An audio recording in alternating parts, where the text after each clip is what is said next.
반갑습니다, 여러분. 게시탐정 정연도사입니다. 예.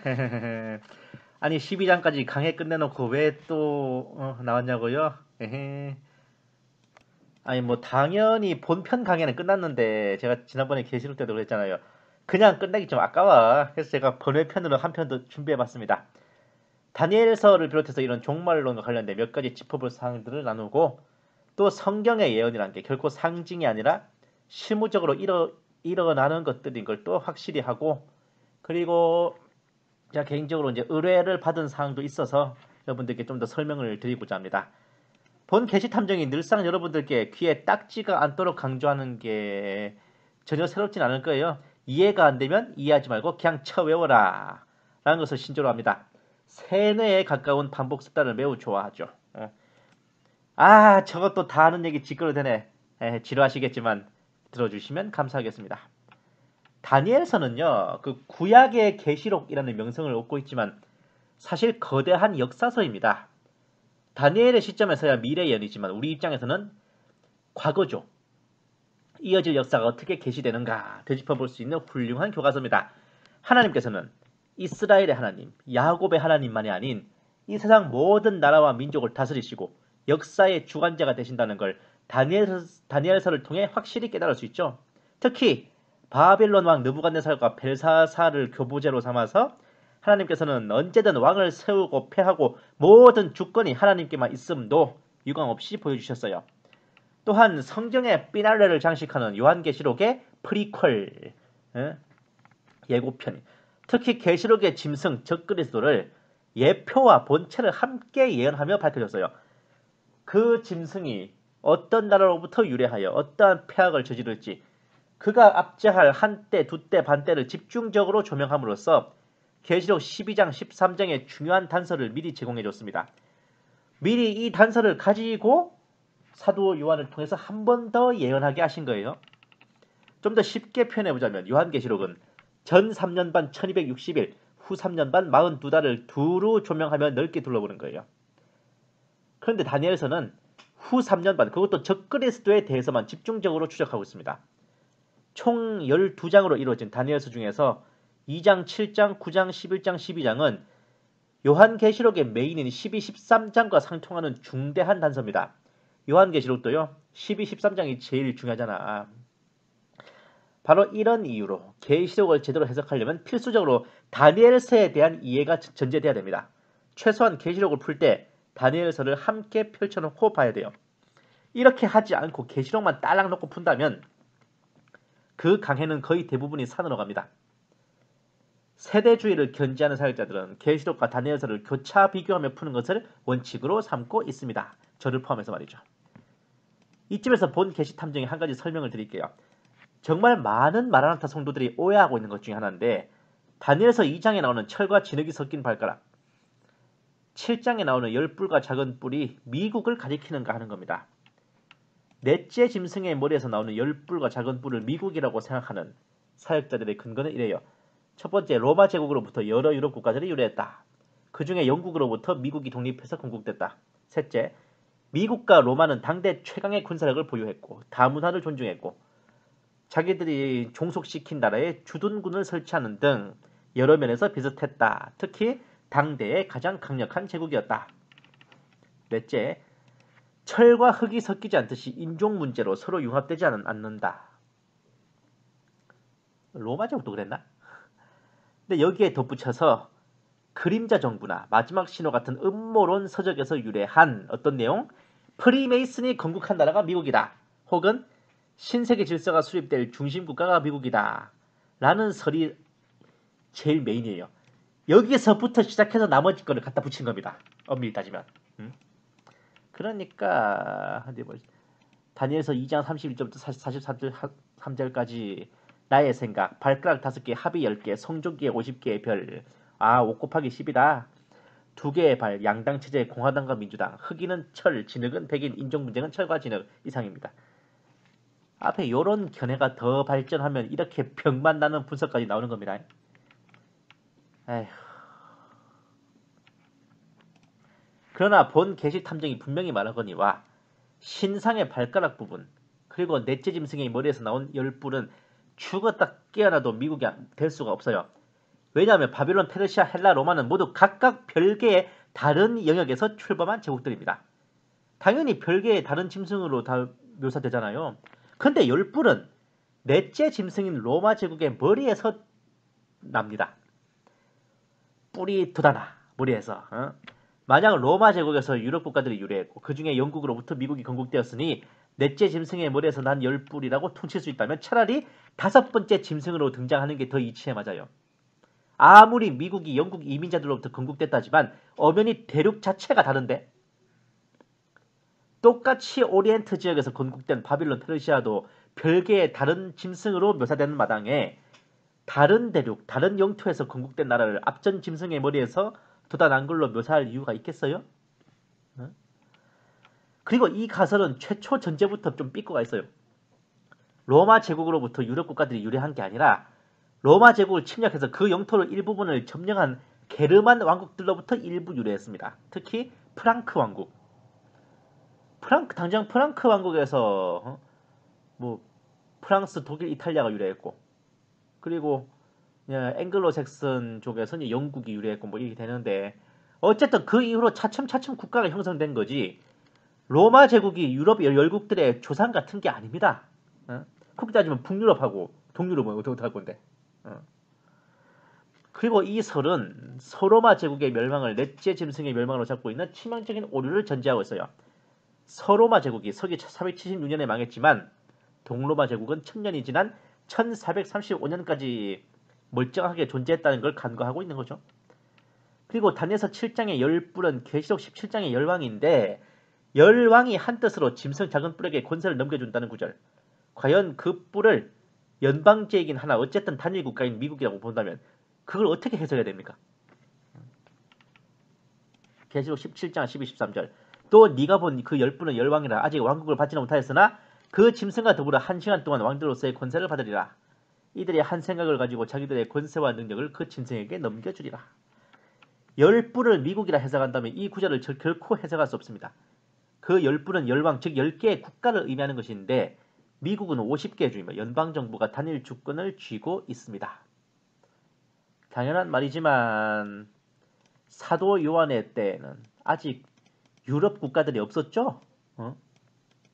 그러니까 그 시점 기준으로는 아직 왕국을 받지는 못하였다라는 표현이 나오는 겁니다. 그러니까 이거는 결국 넷째 짐승 구로마 제국의 영역에서 일어날 유럽 10개국으로밖에 해석이 안 되는 겁니다. 진흙과 철이 섞이지 않는다는 것도 오히려 이렇게 해석할 때 더 정확해요. 인종 문제 따위가 아니라고. 아예 별개의 다른 나라들이 10개나 뭉쳐서 유럽 합중국을 결성하는데 그게 제대로 섞이겠냐고요. 미국만 해도 그 북미 합중국 만드는데 얼마나 피똥 싸는데요. 그리고 열뿔이 미국이라면 작은 뿔 적그리스도는 미국 대통령이겠지. 근데 지금도 이미 미국 대통령은 미국 전체를 다스리는 국가 원수로 역할을 하고 있어요. 굳이 열왕에게 주권을 넘겨받을 필요가 없다는 겁니다. 짐승에게 권세를 넘겨준 자들이 10명의 주지사도 아니야. 10명의 총독도 아니고 10명의 왕들이라는 게 매우 중요한 포인트입니다. 괜히 그림자 정부나 마지막 신호 같은 음부론칙에 푹 빠져가지고 멀쩡한 미국을 단일 세계정부 베이스로 의심하는 거 내려놓으세요. 애초에 그 프리메이슨이나 일루미나티 같은 것들도 다 유럽에서 기원한 겁니다. 만약에 트럼프가 이번 선거에서 거짓말처럼 승리한다면 미국의 강도가 너무나 강해져서 아무도 진실을 믿으려 하지 않을 것이다. 너무나 드라마틱하게 다시 재선에 성공하게 되는 그때, 바로 그때가 미국의 재앙이 임하는 시점일 것이다. 트럼프가 재선이 안 되는 게 더 큰 재앙이에요. 미국 선도들한테 이딴 소리 해봐. 한 대 맞아. 미국과 트럼프 대통령을 위해서 기도해도 못할 판에 이렇게 말하는 사람들 보면 제가 진짜 깝깝해. 계시록 13장 9절을 따온 거 보니까 아주 트럼프 대통령을 적그리스도라고 믿어 의심치 않네. 아예 저주를 퍼버라. 저주를 퍼버 진짜. 거짓말같이 상처가 나으며 살아났습니다. 이게 지금 갖다 붙일 수 있는 이 아닐까요? 과연? 에휴. 자, 다음. 오늘 제목이 꿈은 이루어진다잖아요. 꿈, 환상, 예언 이런 것들. 예언은 상징일까? 라는 겁니다. 요한계시록이나 다니엘서나 결국 결말은 뭐야? 천년왕국으로 귀결됩니다. 교회의 종말론은 다르게는 천년왕국설이라고도 불리죠. 여기에 여러가지 유형의 천년설이 등장했습니다. 첫 번째는 본 계시탐정이 견지하고 있는 1800년대부터 체계화된 세대주의적 전천년설, 일명 세대주의 종말론입니다. 두 번째는 기존 세대주의적 전천년설에 개혁주의의 기조를 가미한 역사적 전천년설. 좀 약간 무천년설하고 이 세대주의랑 약간 짬뽕이에요. 그래서 이 설에 따르는 게 뭐냐면 적그리스도를 카톨릭 교황권이라고 해석하는 게 여기서 또 나온 겁니다. 역사적 전천년설은 대략 1950년대 중반부터 나온 겁니다. 엄밀히 따지면은 세대주의 종말론보다 한 반세기 정도 늦게 나왔죠. 세 번째는 개혁주의 교계의 주류를 이루고 있는 무천년설. 네 번째는 이도 저도 아닌 뭔가 좀 이상한 후천년설입니다. 후천년설은 거의 비주류예요. 전천년, 무천년이 이제 주류를 이루는데 전천년설은 세대주의 전천년설, 역사적 전천년설로 나눠집니다. 천년왕국을 문자적으로 믿으면서도 무천년주의적 기조를 뜨는 개혁주의 사역자들은 저는 왜 개혁주의와 세대주의를 따로 해석하는지 모르겠어. 구원론은 개혁주의고 종말론은 세대주의로 보면 되지. 왜 이걸 양립이 안 된다 생각할까? 어쨌든 천년왕국을 문자적으로 믿으면서 무천년주의적 기조를 띠는 이 개혁주의 사역자들은 역사적 전천년설을 선호합니다. 그리고 일명 바이블 빌리버라고 불리는 사람도 있어요. 성경 예언을 진영 논리가 아닌 그냥 문자 그대로 믿는 사역자들은 세대주의적 전천년설을 많이 견지합니다. 본 계시탐정도 세대주의적 전천년설이에요. 사실 이 교계는요, 구원론, 복음, 기타 신학에 대한 것들은 탁월하게 풀어내고 있는데 종말론에서만큼은 혼란상을 면치 못하고 있어요. 그게 현실이야. 이들은 특히 이 무천년주의 교계에서는 다니엘서 11장을 안티오코스 4세 에피파네스의 역사로만 퉁치고 있습니다. 다니엘서 9장의 마지막 한일에도 로마 장군 디도의 예루살렘 파괴로 퉁쳐요. 아예 70일에도 죄다 상징적인 기간으로 치부합니다. 계시록 13장은 네로 황제나 도미티아누스 황제의 교회 핍박 시기로 쳐버리기 일수죠. 그나마 좀 깨어있다는 치들이 해석하는 게 열불 작은 불을 로마 카톨릭 교황권으로 푸는 겁니다. 이것도 사실은 정확한 건 아니지만 그리고 종교개혁가들도 이렇게 해석했거든. 근데 어째 지금이 그때보다 더 퇴보한 것 같아요. 헌데 문제는 다니엘서 7장 12장에서 똑같이 한때와 두때와 반때가 언급되죠. 이게 계시록 12장에서도 똑같이 한때, 두때, 반때가 나옵니다. 이 다니엘서와 계시록을 제외하고는 한때, 두때, 반때라는 표현이 성경 전체에서 한 번도 안 나옵니다. 그러니까 둘 다 마지막 미래 예언이라는 걸 봤을 때 이 다니엘서 7장 12장에 나오는 놈이 계시록 13장에 나오는 그 놈이라는 거죠. 그러니까 다니엘서에 나오는 놈이 계시록에 나오는 놈이다. 요겁니다. 다니엘서 7장 11장에 나오는 작은 뿔, 그 왕이 계시록 13장에 나오는 짐승과 동일 인물인 건 주일학교 학생한테 물어봐도 알 것 같습니다. 그럼에도 불구하고 이 무천년주의 또는 역사적 전천년주의 교계에서는 다니엘서에 나오는 그는 안티오코스 에피파네스다 하면서 계시록에 나오는 짐승은 네로 황제, 도미티아누스 황제라고 해석하고 있으니 이거 멍미 쉽죠? 사도 요한은 안티오코스 에피파네스보다 후대 사람입니다. 자기보다 전대에 존재했던 안티오코스 에피파네스를 예언했을 턱이 없어요. 이미 지나간 과거. 사도 요한의 시점에서부터 몇백 년 전 사람인데. 근데 분명한 건요. 다니엘서나 계시록이나 그 결말은 성경의 완성, 천년왕국의 수립, 구원 역사의 클리어입니다. 다니엘서에 나오는 그 왕도 한때, 두때, 반때 동안 압제하고 계시록에 나오는 그 짐승도 한때, 두때, 반때 동안 압제하죠. 그러니 그 기간 동안 이스라엘은 광야로 피신해 한때, 두때, 반때를 양육받는 겁니다.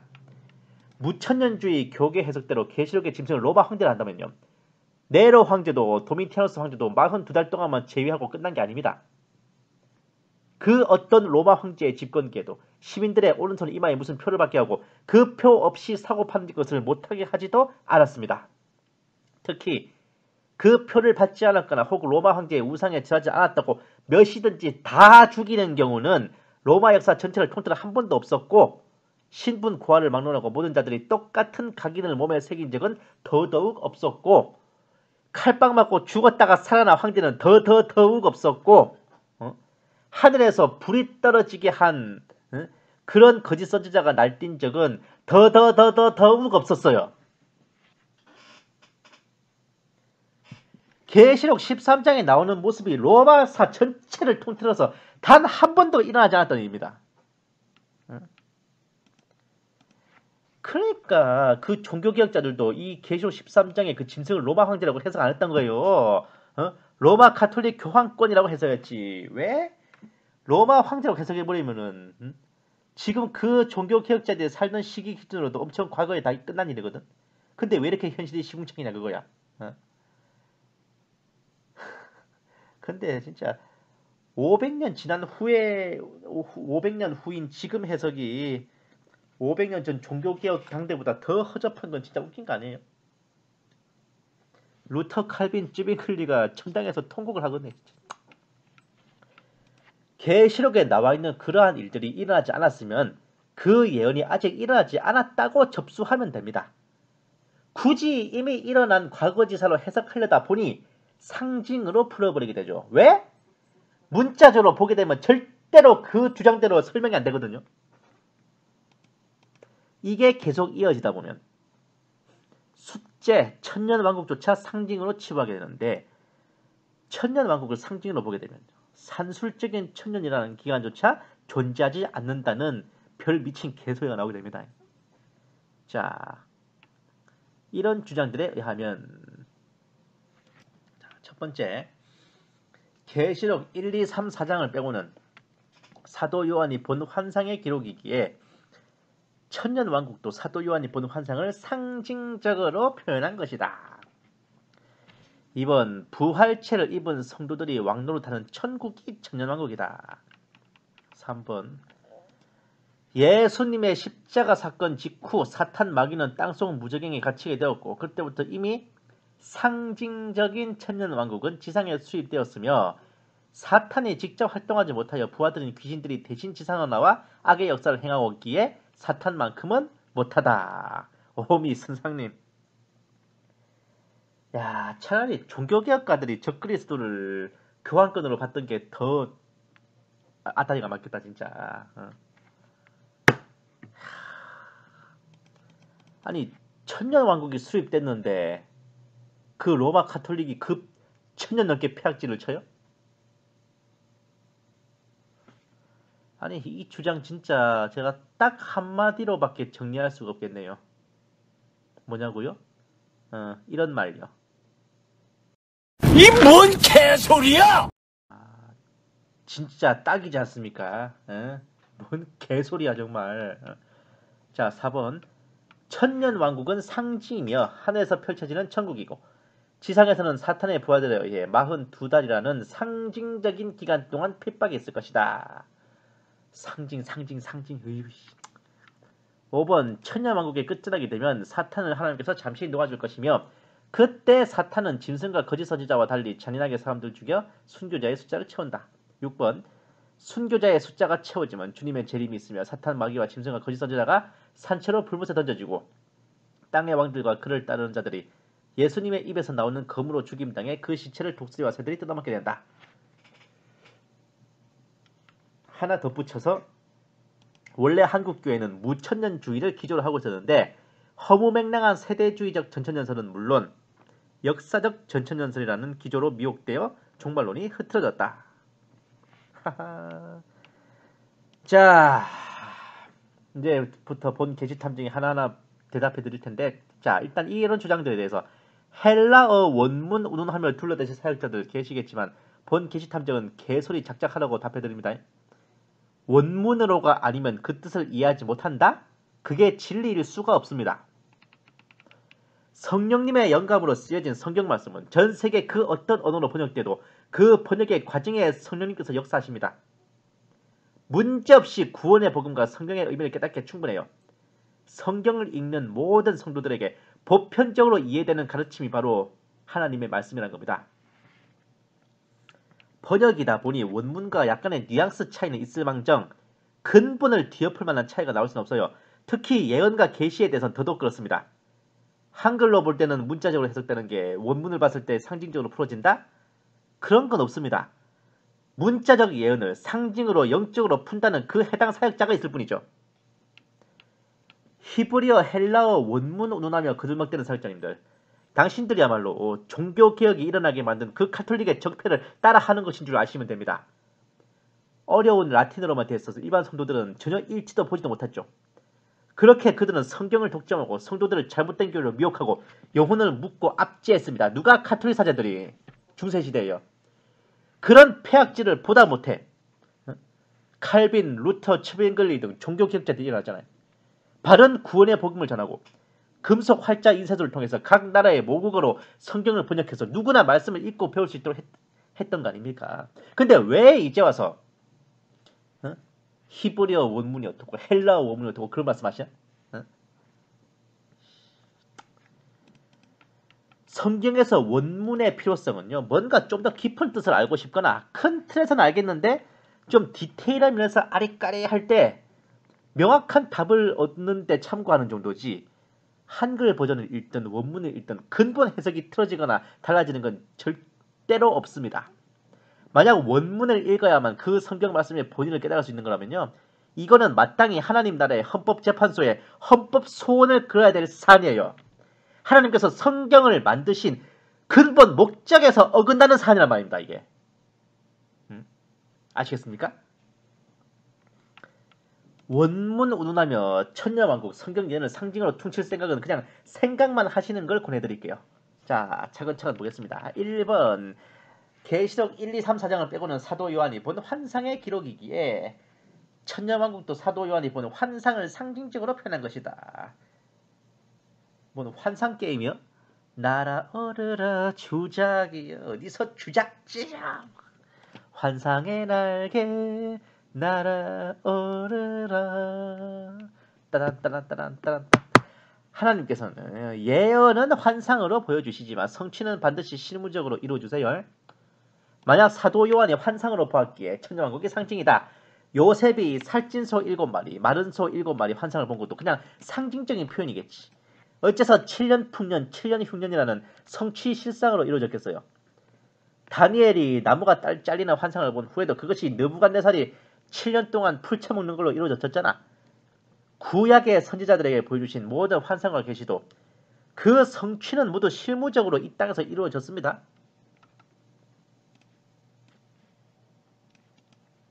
천년왕국도 사도 요한이 환상으로 봤지만 이 땅에서 실제적으로 이루어진단 말입니다. 내 말이 아니라 성경이 그래 말해. 부활체를 입은 성도들이 왕로로 타는 곳은 뭐 물론 천년왕국이긴 한데 그게 천국이 아니야. 음부랑 불못이 별개의 장소인 것처럼 천국과 천년왕국도 같은 계좌가 아닙니다. 천년왕국은요, 엄연히 천년이라는 존속기간을 가진 지상의 실무적인 국가예요. 천년이라는 숫자 몰라요? 그곳에 왕노릇을 하는 자들이 부활체를 입은 성도들이죠. 부활체란 자체가 죽은 자가 영혼만 아닌 육신까지 갖춰서 부활한 거예요. 몸뚱아리가 있는데 지상에서 거할 수 있는 거 기본 아닙니까? 그리고 뻔히 계시록 18장에 그 성도들이 예수님과 함께 지상 재림을 해요. 와서 딱 한 번 밟고 들어 올라갈까? 지상 재림 후에 1000년이 지나서 무적행에서 풀려난 사탄이 미혹할 백성들이 바닷가 물에같이 많다는 것만 해도 그 천년왕국이 지상에 수립된 실무적인 국가체제라는 거 초등학생한테 물어봐도 알 것 같습니다. 자, 있더라니. 아이고, 뭐 예수님의 십자가 사건 직후에 사탄 마귀가 뭐 무적행에 갇혔다? 그때부터 상징적인 천년왕국은 지상에 수립됐다. 사탄이 직접 활동을 못해서 부하인 귀신들이 대신 지상에 나왔다. 참 무천년주의자들의 한글 독해 능력을 의심하게 만드네요. 사탄이 무적행에 갇히는 계시록 20장이 어째서 예수님의 십자가 사건 직후입니까? 바로 앞전인 계시록 19장이 아마겟돈에서의 예수님의 지상 재림으로 끝나고 짐승과 거짓 선지자가 잡혀 불못에 던져지는 걸로 끝나는데요. 원문이고 나발이고 간에 20장이 19장에서 이어지는 내용이라는 건 상식 아닙니까? 그리고 뻔히 계시록 20장 3절에 1000년이 찰 때까지는 민족들을 다시는 미혹하지 못하게 하더라 라는 구절이 있는데 이게 어떻게 사탄보다 약한 부하 귀신들이 대신 악의 역사를 행한다. 그런 뜻이 됩니까? 자, 42달이 상징이다. 42달은 짐승이 멀쩡하게 지상에서 압제하는 기간입니다. 계시록 13장에 42달이라 된 것 12장에서는 1260일 및 한때와 두때와 반때라고 표현되어 있죠. 그러니 상징적인 기간이 아니라 실무적인 1260일입니다. 무엇보다 천녀왕국은 그 짐승과 거짓 선지자가 42달을 마치고 예수님의 지상 재림으로 잡혀서 불못에 던져져요. 그때 용 즉 사탄이 무저갱에 들어간 후에야 천녀왕국이 수입된다 이겁니다. 한글만 읽을 줄 알면 됩니다. 예, 한글만 읽을 줄 알면. 자꾸 그 상징적인 기간 운운하시는데 구체적인 수치가 기록된 것 자체가 이미 상징이 아닙니다. 성경 말씀에 1260일이라 하면 세상 없어도 1260일이지 어떻게 이게 상징이야? 아예 그런 것 같으면 아예 그냥 한 12,600일 때리지 왜 하필 1260일일까?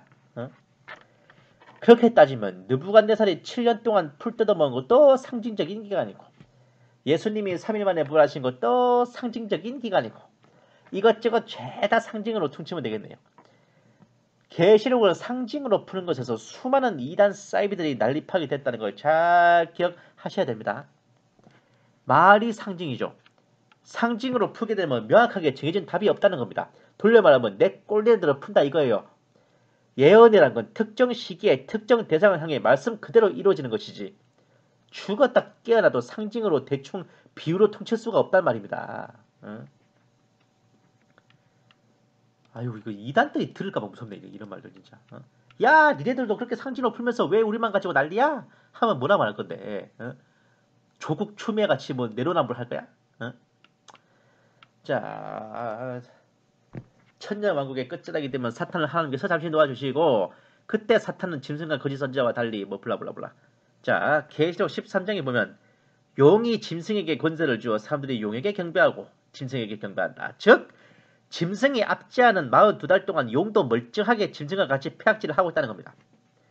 그러니까 어떻게 그 기간이 용이 무저갱에 잡혀있는 천년왕국 기간이야. 상징적이고 뭐를 떠나서 용이 무저갱에 잡혀 들어가는 거 42달이 끝나 예수님의 지상 재림이 이루어져서 짐승과 거짓 선지자가 불못에 들어갈 때라 이겁니다. 천년왕국 자체가 예수님의 지상 재림 이후에 이루어지는데 무슨 상징적인 천년왕국 끝자락 터는 게 아니죠. 아이고, 자 순교자의 숫자가 채워지면 주님의 재림이 있으며 사탄, 마귀와 짐승과 거짓 선지자가 산채로 불못에 던져지고 블라블라블라. 주님의 재림은 짐승이 압제하는 42달을 끝맺는 이벤트예요. 왜? 짐승에게 일할 타이밍을 42달 주신다 그랬잖아요. 그러니까 그 42달이 끝나야 짐승이 잡히지. 짐승과 거짓 선지자는 그때 불못에 던져져요. 그리고 사탄 마귀는 불못 대신 무저갱에 들어가서 1000년을 보내죠. 그 1000년이 채워지고 나서 사탄이 잠시 풀려나와 미혹을 해서 성도들의 도성을 에워쌌다가 거기 또 죽인단 말이 어디 있어. 그때 하나님께서 직접 불로 심판하여 모조리 멸망하는데 사탄은 그때 다시 붙잡혀 불못에 던져지고 그가 불못에 던져질 때 거기에 이미 짐승과 거짓 선지자가 1000년 전에 먼저 들어와 있어서 밤낮 고통을 받고 있던 중이었습니다. 계시록 13장, 19장, 20장은 뭐 어떻게 읽어야 이런 이상한 해석이 돼 진짜. 미치겠다 진짜. 상징 원어 운운하며 궤변 들어오는 사역자들. 그 주님 오셨을 때 뭐라 설명하실 건데? 계시록 말씀의 말미에 여기에 뭘 덧붙이면 재앙을 더한다. 뭘 빼버리면 상급을 빼버린다. 시퍼렇게 적어두셨는데 그러면 더더욱 살피고 또 살펴서 계시록의 본문에 충실하여 문자적 해석을 해야 되잖아. 뭔 깡으로 근본도 없는 상징을 갖다 붙이면서 그렇게 해석하십니까? 하여간 뭐만 하면 상징 운운하시는데 소경이 소경을 인도하는 우를 범하지 마시고 모르는 건 모른다 하시는 게 영혼 건강에 좋지 않을까 저는 그렇게 생각합니다. 마지막으로 다니엘서와 요한계시록을 풀어내는 중요한 기조인 세대주의적 전천전설에 대한 논증입니다. 자, 원래 한국교회는 무천년주의를 기조로 하고 있는데 허무맹랑한 세대주의적 전천전설은 물론 역사적 전천전설이라는 기조로 미혹되어 종말론이 흩어졌다. 과연 이게 사실일까? 세대주의 종말론이 허무맹랑하다는 소리부터 굉장히 거슬리는데요. 원래 이런 부문의 답변은 이단 대처 사역자들이 하는 말이 제일 신뢰성이 높습니다. 과연 세대주의 종말론, 이 주장처럼 허무맹랑한 이단 사설일까요? 자, 구원파는 세대주의를 흉내내는 종말론을 주장을 따졌는데 세대주의란 무엇입니까? 대답. 세대주의 종말론이란 기성교회 종말론의 여러 설 중의 하나로서 재림을 공중재림과 지상재림으로 나누는 이중재림설을 주장하는 종말론입니다. 그러면 이러한 세대주의 종말론은 정통교회로부터 이단으로 비판받는 교리입니까? 그렇지는 않습니다. 대부분의 종말론 이단들이 세대주의를 변형시켜 종말론을 만들고 시기를 정하거나 자신들의 교리에 맞춘 종말론을 만들기 때문에 비판을 받는 겁니다. 구원파 역시 세대주의 종말론을 자신들에 맞추어 교리를 만들어 가르치고 있기 때문에 비판을 받고 있는 것입니다. 한국기독교 이단상담소 협회장 진용식 목사님 저서인 구원파는 과연? 이라는 책에 나오는 내용입니다. 이단 대처 사역의 거두인 진용식 목사의 설에 의하면 세대주의 종말론은 기성교회의 여러 종말론 중 하나로서 이단으로 비판을 받는 설은 아니지만 세대주의를 변형시켜 시기를 정하며 가르치는 이단들이 있기 때문에 그러한 자들은 극단적 세대주의라고 따로 분류하여 이단으로 경계하고 있다는 겁니다. 자, 이것도 보시겠습니다. 재림론에 대하여 5가지로 약수를 하기로 한다. 첫째, 재림에는 공중재림과 지상재림의 두 단계가 있다. 먼저 예수께서 공중재림을 하면 그리스도 안에는 죽은 자들이 부활하여 참된 성도들은 순식간에 영화하여 하늘로 들려 올려오진다. 이것을 휴가라고 부른다. 그리고 지상은 7년간의 대환란 시대에 접어들게 된다. 다니엘서 9장 27절에 일주라 함은 7년으로 해석함. 그 기간에 이스라엘 민족은 2번 공격을 받는다. 첫째는 소련군과 연합군의 침공이다. 에스겔 38장 39절, 다니엘 12장 40에서 45절. 그때 전 세계에서 2억의 군대가 집결하여 블라블라블라블라. 지상의 3분의 1 이상의 사람이 죽는다. 둘째로 부활한 로마 제국이 10개국 동맹군을 이끌고 침공한다. 그것을 야곱의 환란의 때라 부른다. 그럼에도 불구하고 교회의 휴거를 믿지 않는 재림파 신도들도 있다. 안식교나 한국의 박태선 천부교가 이런 류에 속한다. 그러나 휴거는 성경에 명기되어 있는 것이다. 데살로니가전서 4장 17절, 시편 150편 1절의 전반에는 할렐루야 그 성소에서 하나님을 찬양하며는 지상의 교회 또는 밀실에 있어서의 찬미이며 후반에 그 권능의 궁창에서 그를 찬양할지어다는 휴거된 자들의 찬미이다. 와우. 1986년 국제종교문제연구소에서 출간된 기독교 이단 연구에서 정통 기독교 재림론을 설명하는 대목인데 다름 아닌 이게 뭡니까? 세대주의적 전천전설이잖아. 이단 대처 사역자의 시조 탕명환 선생의 저서입니다. 세대주의 전천전설을 허무맹랑한 사설은커녕 정통 기독교 재림론으로 설명하고 있잖아요. 이거 굉장히 희귀한 책입니다. 한국교회가 원래 무천년주의였는데 허무맹랑한 세대주의적 전천전설이다. 이단 대처 사역자들도 그렇게 말 안 합니다. 자, 그럼 일단 한국교회가 원래 무천년주의가 그 메인 기조였냐? 이것도 본 게시 탐정이 반론을 제시해 드릴게요. 이것도 제가 교계 이단 감별사의 거두 최삼경 목사의 교회와 신앙에 소개된 종말론 심층 연구라는 제목의 특집 연구글입니다. 뎁다 길어요. 중요한 부분만 제가 읽어드릴게요. 뭐 일시정지 하시고 눈으로 읽어줘도 됩니다. 미국 교회가 이러한 역사적 변혁과 함께 종말론적인 변화를 맞이하고 있을 때 영국의 존 넬슨 다비에 의해 시작된 세대주의가 미국에 영향을 끼치게 되었다. 다비의 세대주의는 그 근본적인 특성이 철저한 미래주의와 이스라엘과 교회와의 분리라고 할 수 있다. 블라블라블라. 특히 스코필드 관주 성경은 수많은 신자로 하여금 전천년 사회와 세대주의를 동일시하는 결과를 가져왔다. 선교의 열정과 함께 스코필드 관주 성경은 20세기의 미국에서 가장 잘 팔리는 성경이 되었다. 19세기 말이나 20세기 초에 세워진 대부분의 성경 학교들은 세대주의자들에 의해 운영되었으며 특히 그리스도의 재림을 앞당기기 위해 세계 복음화는 그들의 최대 관심사가 되었고 성경 학교들을 통해 수많은 선교사들이 배출되게 되었다. 임박한 그리스도의 재림 인식은 전도와 선교에 대한 열정으로 타오르게 되었다. 자, 이러한 운동에 힘입어 1875년까지 미국의 복음주의자들 중에 괄목할 만한 숫자가 세대주의를 신봉하게 되었는데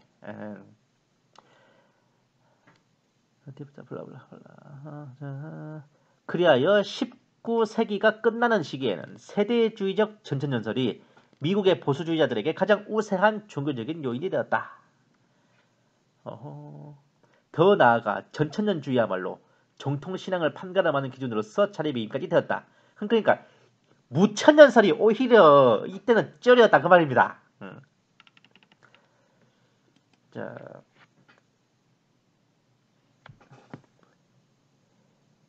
임박한 그리스도의 재림에 대한 인식은 선교와 전도에 보다 절박한 자세를 제공하였으며 전환란적 휴거의 개념은 복음을 지체치 아니하고 수용케 하는 결정적 역할을 감당하였다.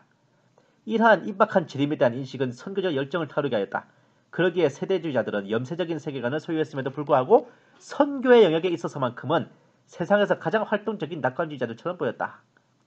세상의 미래를 어둡게 바라보는 관점에도 불구하고 세대주의자들은 선교를 후원하는 데는 어느 누구보다도 적극적인 사람들이었다. 이들은 예수 그리스도를 믿지 아니하면 그리스도의 재림 시에 구원받지 못한 채 영원히 죽을 수밖에 없다는 안타까운 심정을 가지고 선교의 대회에 적극적으로 참여하였다. 이런 상황에서 열리는 성경 예언 모임은 선교적 동기와 함께 진행되었다.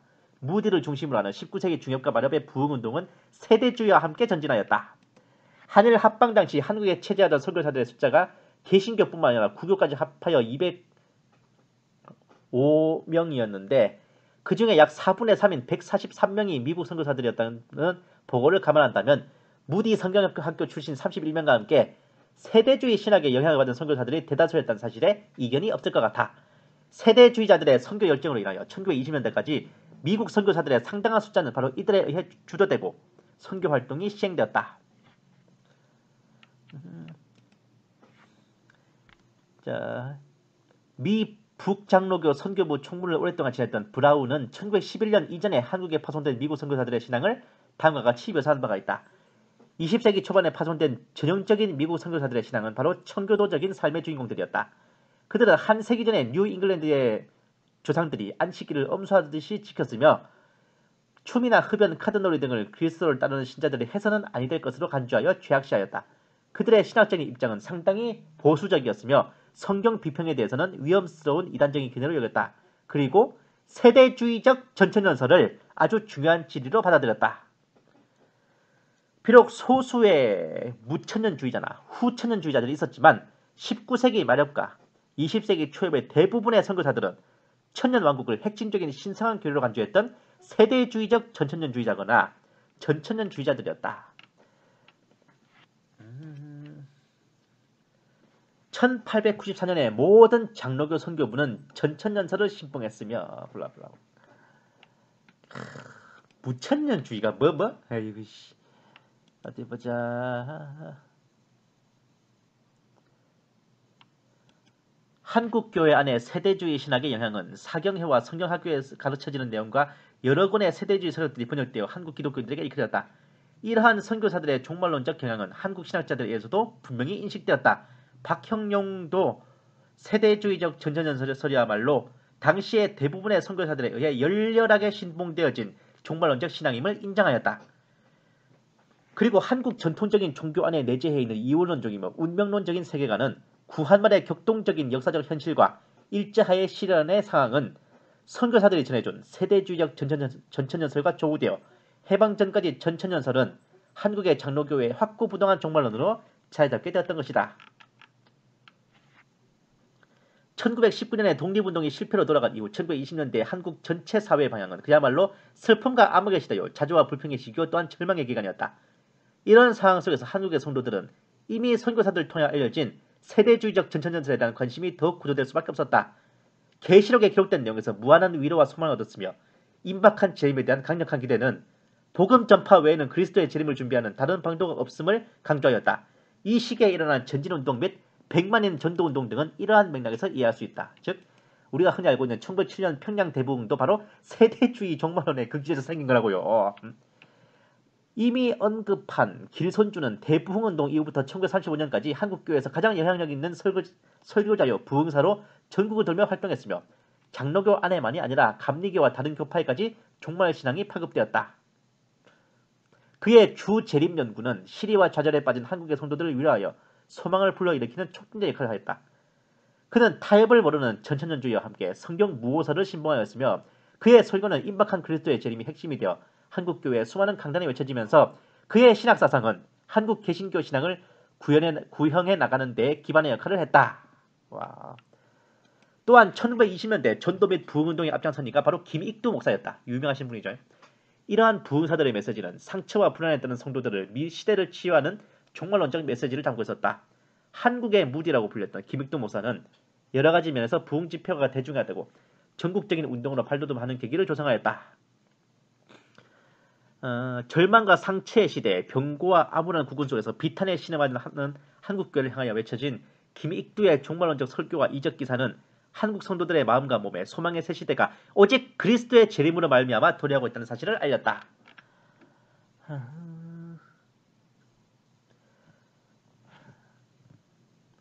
김익두의 부흥운동과 이적을 행하는 사역은 고통 압제하에서 신음하는 백성들에게 하나님의 위로와 격려를 전했으며 당시 팽배하던 반기독교 사력과 물질주의적 경향에 대하여 그의 설교와 기사를 통해 이 절망의 시대를 간과하지 아니하시는 하나님의 신적 개입이라는 개념을 불어넣었으며 그리고 임박한 그리스도의 재림을 강조하며 회개운동을 전개하였다.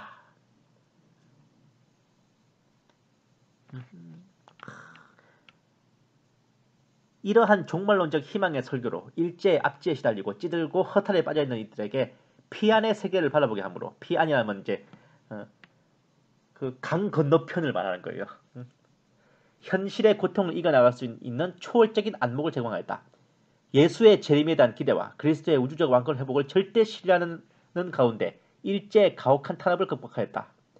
재림의 임박성에 확실한 믿음은 당시 한국교회의 성도들에게 교파를 초월하여 강한 종말적 신앙 형태를 견지하게 하였다. 그러기에 이 세상을 낙관적으로 바라보며 변혁하는 공동체로서의 교회보다는 임박한 재림을 기다리되 지체치 말고 회개해야 함이 무엇보다도 강조된 설교의 내용이었다. 예수 그리스도의 재림이 임박했는데 당신은 그러한 죄악된 삶을 계속 살아갈 것인가? 라는 도전 앞에 한국교회의 신앙은 내세 및 타계 지향적인 종말론으로 편향되어 갔다. 편향된 게 아니라 이게 맞는 거 아니야? 참. 많은 부흥사들의 집회를 통하여 특히 한국의 무디라는 별명이 붙은 김익두의 전국적인 집회를 통해 피안적인 종말론은 한국교회의 신앙의 특징으로 자리 잡게 되었다. 김익두에게는 천국은 이 육신을 벗고 불로하는 영혼이 장착할 나라로 인식되면서 불로한다는 건 늙지 않는다는 것. 천국과 이 세상 그리고 육신과 영혼을 나누는 이원론과 천국을 단지 미래적인 차원으로만 이해하는 특징을 볼 때 강한 세대주의적 전천전설의 영향을 감지하게 된다.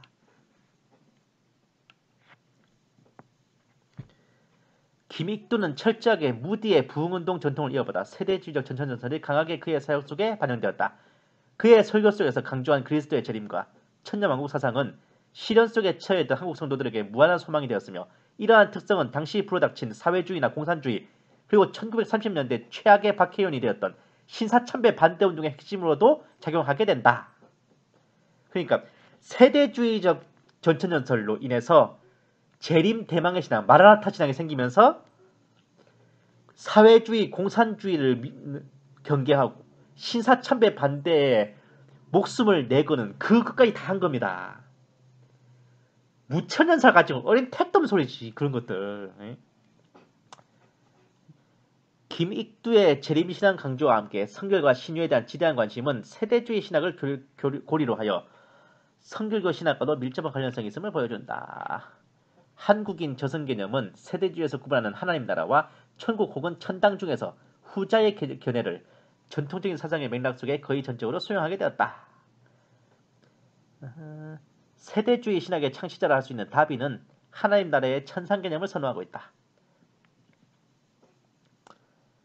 그리고 한국의 전통적인 종교 안에 있는 특징뿐만 아니라 시련과 질곡으로 점철되어진 역사적, 정치적 상황으로 인하여 구형된 한국인의 염세적이고 운명론적인 세계관은 세대주의적 전천전설과 부합되기가 보다 용이하였다. 그러니까 우리나라 사람의 원래 민족성 자체도 이 세대주의 종말론이 더 부합하다는 겁니다. 네비우스 선교 정책에서 강조하는 성경 연구를 통한 3자 정책은 성경을 사랑하고 문자적 성경 해석을 한국교회에 아주 강하게 파급하는 가장 중요한 요인이 되었다. 그 배후에는 미국의 성경학교운동, 사경회 그리고 예언대회를 주도했던 미국의 세대주의자들의 영향을 받은 것이라 볼 수 있으며 이러한 경향은 한국 기독교를 성경의 종교라는 별명을 얻게 했다.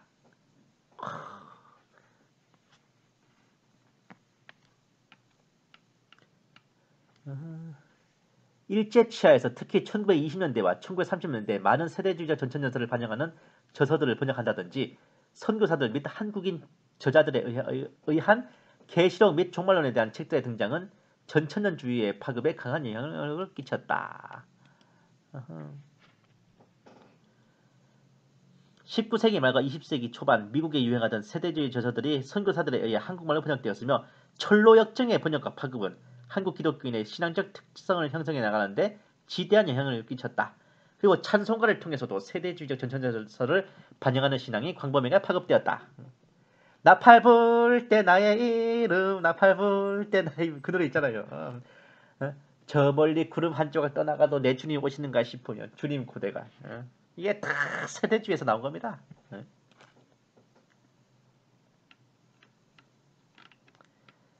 한국교회의 지배적인 종말론은 일제치하에 구형된 세대주의적 전천연설이었음을 한국 전통 종교들의 내세관, 19세기 말 미국교회 부흥운동과 선교 동인으로서 종말론적 영향과 선교사들의 신학적 배경 그리고 한말 및 일제하라는 상황 속에서 한국교회의 종말론이 어떻게 형성되어 간지를 규명하였다.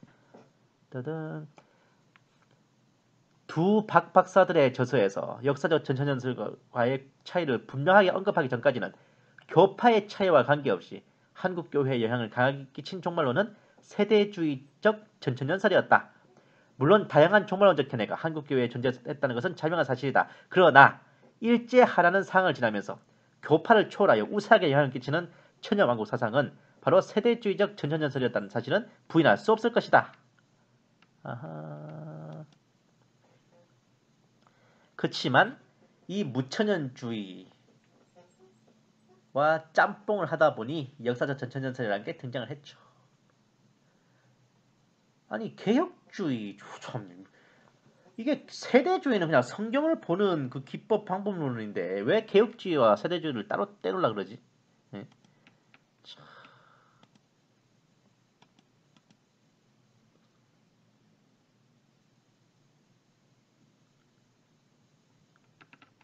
어쨌든 결론은 한국교회 근본 종말론 기조는 외국 선교사들에 의해 수립된 한국 초대교회 이래로 세대주의적 전천연설이었음이 명확합니다.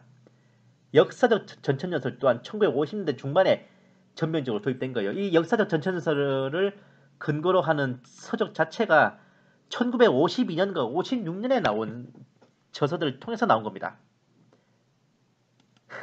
아시겠어요? 무천년주의는 92년 시한부 종말론 사건 이전에는 주류 기조도 아니었어요. 86년에 탕명한 선생이 쓴 기독교 이단 연구 책에서도 정통 재림론을 설명하는 데 세대주의 종말론을 설명하고 있다고. 그거 보면 알 수 있는 거 아니에요? 그러니 이제 와서 무천년주의자가 천년왕국을 상징 운운하면서 세대주의적 전천연설을 허무맹랑한 이단 사설로 취급한다? 굴러온 돌이 박힌 돌 뺏는 어처구니없는 경우입니다. 그리고 한국 초대교회의 근본을 부정하는 느자구 없는 폐류나 같은 행동 그 이상도 이하도 아니에요.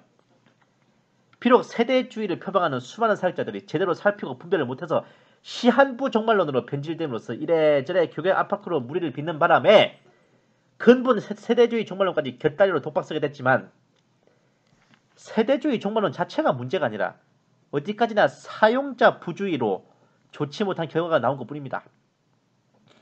크리스천이 죄를 지었대서 예수님의 구원복음이 거짓말이라 그러면 그거 받아들일 수 있겠어요? 그러니 본 계시탐정의 요한계시록 강의와 다니엘서 강의를 신뢰하고 읽고 들어주셔도 하등의 문제가 없다 저는 감히 말씀드리고 싶어요. 최소한 여러분들께서는 본 계시탐정의 계시록 다니엘서 강의만 잘 숙지하셔도 성경의 본문 문자적 해석에 가장 부합하고 가장 보편적이고 하자가 적은 분석을 견지하게 되시는 겁니다. 여러분들께 자신있게 추천해드릴게요. 앞으로도 본 계시탐정의 사역은 계속 이어질 것이고 여러분들께서도 따스한 시선으로 지켜봐 주시면 감사하겠습니다. 계시탐정 장전도사였습니다.